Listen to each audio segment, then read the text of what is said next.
സംസ്ഥാനത്ത് മുണ്ടിനീരിനെ പ്രതിരോധിക്കാൻ MMR vaccine ഉടൻ ലഭ്യമാക്കണമെന്ന ആവശ്യം ശക്തം. വേനൽ കടുത്തതോടെ പ്രതിദിന രോഗബാധിതരുടെ എണ്ണം 200-നടുത്തെത്തി. കുട്ടികളിലാണ് രോഗബാധ കൂടുതലായി റിപ്പോർട്ട് ചെയ്യുന്നത്. കടുത്ത പനി, ചുമ, തൊണ്ടവേദന, വിശപ്പില്ലായ്മ, പേശി, ശരീരവേദന എന്നിവയാണ് മുണ്ടിനീരിന്റെ ലക്ഷണങ്ങൾ. രോഗബാധിതരായ വ്യക്തിയുടെ സ്രവങ്ങളുമായി നേരിട്ടുള്ള സമ്പർക്കത്തിലൂടെയോ വായുവിലൂടെയോ രോഗം പടരാം. 2024 സംസ്ഥാനത്താകെ 74,000 പേരാണ് മുണ്ടിനീര് ബാധിച്ച് ചികിത്സ തേടിയത്.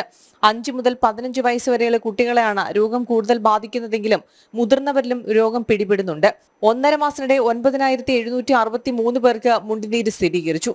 2025 ജനുവരി 1 മുതൽ ഫെബ്രുവരി 14 വരെയുള്ള കണക്കാണിത്. ഫെബ്രുവരി മാസത്തിൽ ഇതുവരെ 2,712 പേർക്കാണ് രോഗം സ്ഥിരീകരിച്ചത്.